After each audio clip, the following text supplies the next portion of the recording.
Mike. What? We're very versatile. We're very we versatile. have many different uses. We can do many things. I can do pottery badly. Yeah. We both play pickleball. Badly. And we like board games. Mediocrely.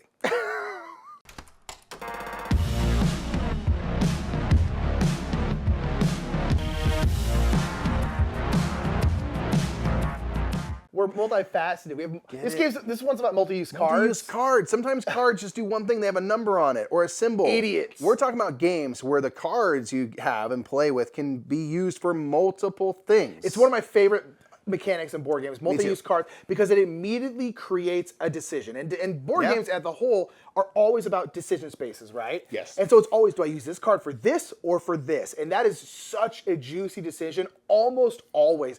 Even if it's like, I can use it for movement or for its awesome ability. Even that's a little decision, you know? So Absolutely. This is our top 10 games with multi-use cards. Oh, some bangers.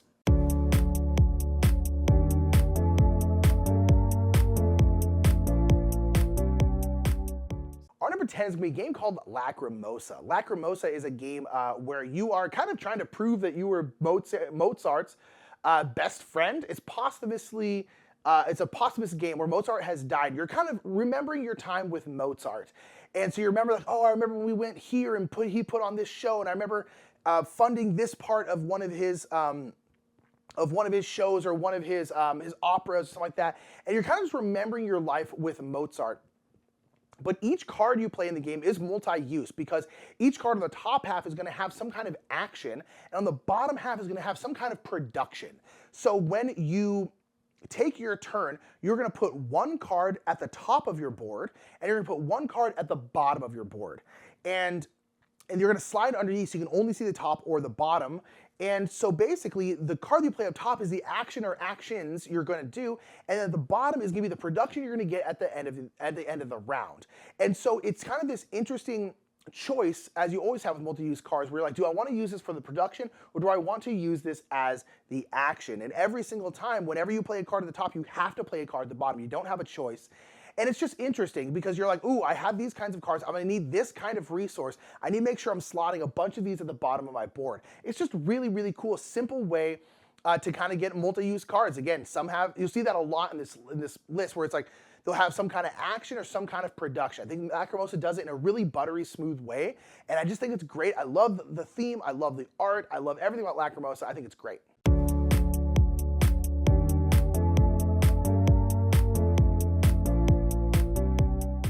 Number 9 on multi-use card games that we really enjoy is Nagaraja. This is a 2-player only game where you are kind of Indiana Jones. You're delving into temples looking for treasure and stuff like that. What's really cool is you have these cards that are going to have multi-use. There's kind of an effect and ability you can play. And then at the top, it'll give you a certain amount of these, they're called nagas, I think, these types of dice. There's these sticks, actually, that you can roll. And certain ones will have more and fewer successes on them. And each turn, I should say, you are kind of bidding for a tile. So you're going to play cards out to determine how many of these naga sticks do you want to roll, because if you roll the most successes, you get to claim the tile. But the other player gets to make use of card abilities. So there's that inherent decision of like, oh, I really want the ability on this card. But if I get to roll these and I get a bunch of the certain symbols that allow me to play cards, maybe I can make it kind of better. Maybe I don't want that tile. So you can kind of deke people out and like, what cards do you save back for using for their card abilities versus how many just do to roll sticks is a great decision point to make. It's got vintage Detroit art as well, which doesn't hurt.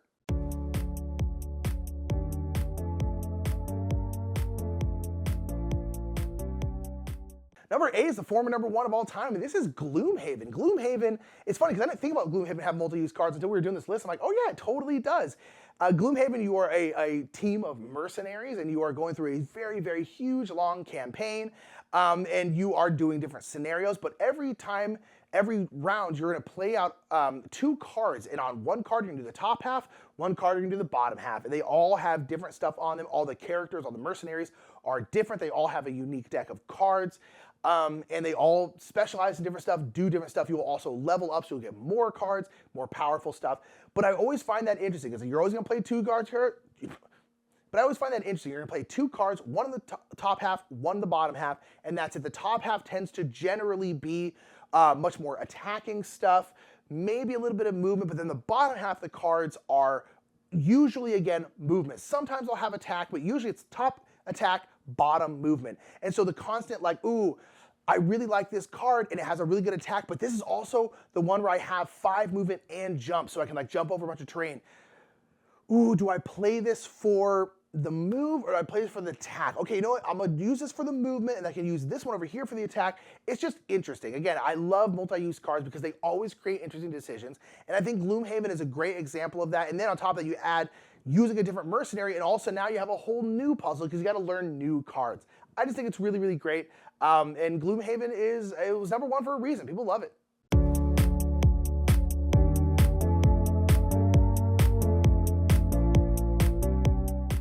Number 7 is The Bloody Inn. So this is a fantastically macabre game where you are running a hotel and your kind of main goal is just to kill your guests and rob them. And everything is used via cards. It's kind of a card balancing game where if I want to play a card that's a value 2 for something, I have to discard 2 cards from my hand to kind of pay that, as in like currency. So that's one of the uses of your cards. It's kind of money in its way, or currency to discard cards to play other cards. Cards also have abilities where they're going to depict a certain type of character, which are going to, if they're in your hand, help you with a certain type of action. Like if I have blue cards, I can play them out and bribe somebody. If I use a blue card to bribe, I get to pick that card back up into my hand. Each card also is an annex, basically creating space for you to hide bodies, because once you knock off one of your guests, you got to put them somewhere because there's cops rolling around and they don't like to see dead bodies. They will make you pay them money to forget that they saw that dead body. So your cards can be turned into annexes, which might give you like an ability or a power, as well as giving you space to play stuff. So that's one thing that we just love about the game. It's like, A, the simplicity of the card play. Everything's worth, 0, 1, 2, or 3. And you have to spend 0, 1, 2, or 3 cards to play these cards. In whatever way you use them. To bribe somebody, you have to pay 1 if they're a level 1. If you're going to turn them into an annex, you pay 1 if they're a level 1. Things like that. So the fact that cards can stay in your hand and be useful, give you discounts. Cards can just be discarded for currency. Cards can become annexes. Cards can just be killed, so they're a guess you want to kill because they're also, if there are 3, very worth a lot of money. All these things to consider. In a really kind of low-key way, they are these multi-use cards.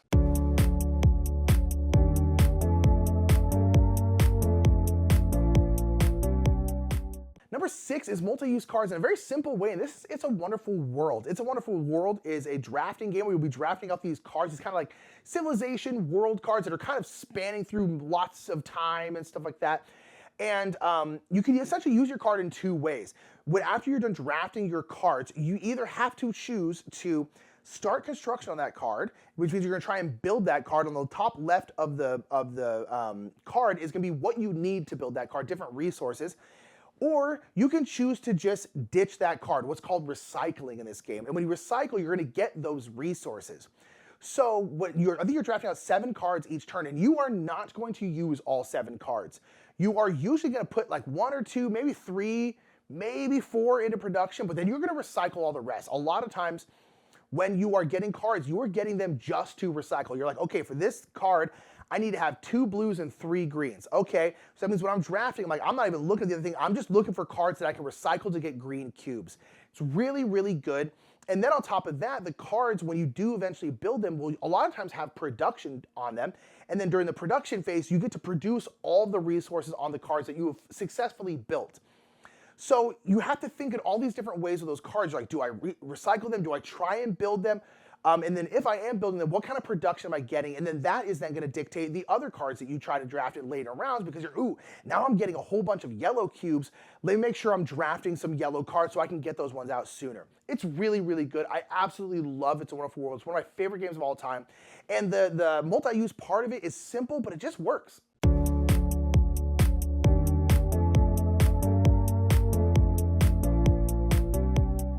Number 5 is Legacy of You. This game is a fantastic solo resettable campaign game where you are trying to build out canals and fend off barbarians that are threatening your town. You come to this township of people you're trying to protect. And these cards you're going to be collecting or dismissing to gain resources a lot of the time. And you're trying to kind of maintain the stable of your townsfolk. As you build canals, it's dangerous work. You're going to have to trash cards and lose them. But you can hopefully recruit more to bring into town. And as you take cards, you can do a couple things with them. You can use them and put them in your discard pile to come back later for a resource, or you can dismiss them to gain more resources. You can tuck them under your board to get kind of permanent upgrades and more stuff during your kind of harvest, your production phase, things like that. So there's a lot to consider with your cards. And when you play them, it's like, okay, do I make a big move and get rid of this card, but I get a little bit more of these resources to kind of get out of this jam that I'm in? Things like that. Your pool of workers and resources and the cards themselves are all valuable currency in the game that you have to try to eke out and find that balance and flow to kind of stay alive and hopefully make it to the end of the game a winner.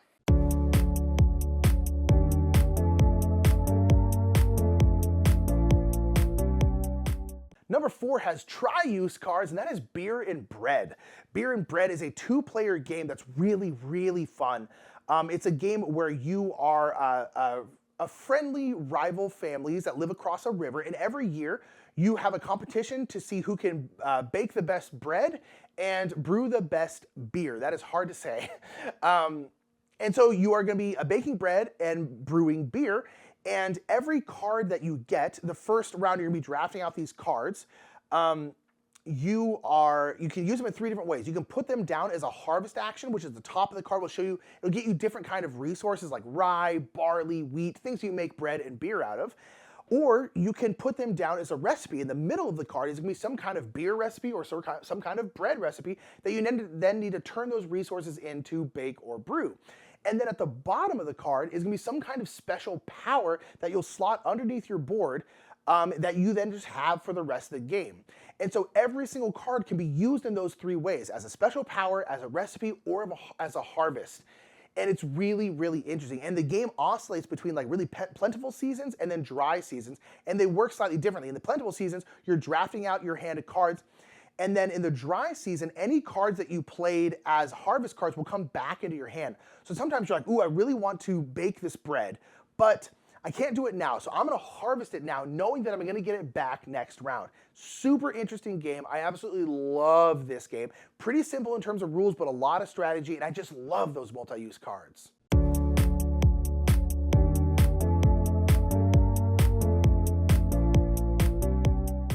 Number 3 on our list is Ginkopolis. This game is one that I didn't even think of as multi-use cards at first, but it totally is. This is a game where you are doing kind of card drafting to build out a city. You can build the city out wide. You can also build the city up on levels and stuff using these cards and the resources that you have. And what's really cool is you can play a card just on its own. Say it's the number 3 red card, for example. And based on where that 3 is in your city and stuff, you will get a resource. The red ones always, red cards, red everything produces resources for you. Or I can play that card along with a tile, and now I'm going to construct and build over the red 3 tile with a new tile on top of it. So there's these kind of different uses. And also the cards at the bottom have abilities, whether it's in-game abilities or a lot of times end-game scoring, that if you construct over that red 3, that card now goes in front of me in my tableau, and it's going to provide me an in-game benefit, or again, for the higher numbered cards, end-game scoring. So it's really about, there's a couple uses in-game with these cards. The kind of industrial cards have letters on them you can use for just a resource or a tile, or to expand your city as well. But then as you construct and stuff, you'll build cards into your tableau to get kind of a more and more powerful engine going as well. So this game blows me away in 15 different ways. And this is one of it that I, again, didn't think of as multi-use, but I'm like, man, on top of everything else, it has multi-use cards.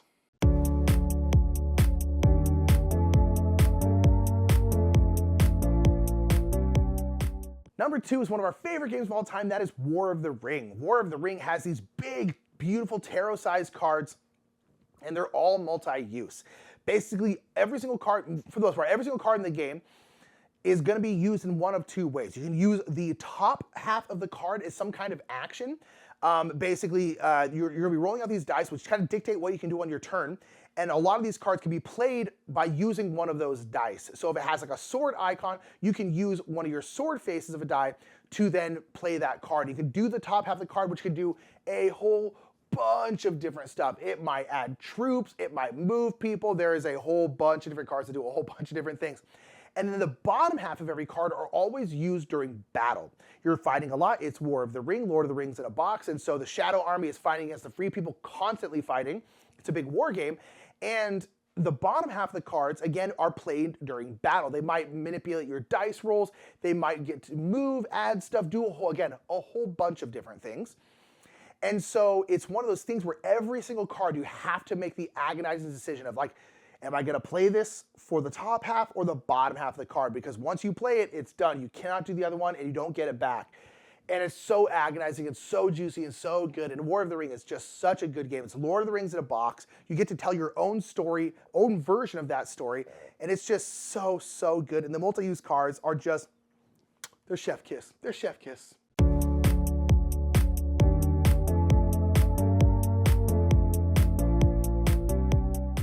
How could it be that our number one is not La Granja when you're talking about multi-use cards? The king of multi-use cards, La Granja, because every card has 4 ways it can be used, which is bonkers. So every round you're gonna get a chance to play out at least 1 card to your farm, and you can choose. You can put it on the left of your farm, which is gonna be a field where you can grow olives and grapes and stuff. You can put it on the bottom of your board, and there is a little ability on each card that gives you, all of them seem amazing, game-breaking abilities, rules that you can now break, things you can do, increase production and stuff like that if you put it on the bottom of your board for its kind of special ability. To the right of your board are farm extensions. You get more room for your pigs, more income, things like that. And then the tops of the cards show different contracts, these market barrow contracts or cards that you can fulfill by taking all those resources that you're now producing and putting them onto that contract to fulfill it, gaining points and giving you presence in the middle of the city. I just love that there's 4 uses for every card. Every use you want to do. You're like, that sounds nice, you know? And you can't. You have to choose what you do. You can only go one direction, but there's 1,000,001 options. And so because you're only playing 1 or 2 cards, maybe, you know, depending on what you built out, cards per turn, it's not so overwhelming. You're only dealing with a couple cards at a time, but it's so, so fun to try to maximize the combos and the synergies based on where you place the cards on your farm, what kind of powers you slide in on the bottom of that farm to produce as much as possible in like 6 quick rounds. That's La Granja number 1. Of course it has to be, it's the most multi-use card of all the most multi-use cards. So those are 10 games that use multi-use cards in them. You have to make a decision with the cards themselves. There's a lot of strategy that comes from that. There are, of course, many more games with multi-use cards out there. There's a lot of games where like I didn't even think about them as being multi-use, but they totally are. So we want to hear from you. What are games that you have and like and enjoy that have multi-use cards in them? Get those in the comments below. And until next time, I'm Nick. I'm Mike. We're the Brothers Murph. We'll see you later, everybody. Catch you on the next Top 10.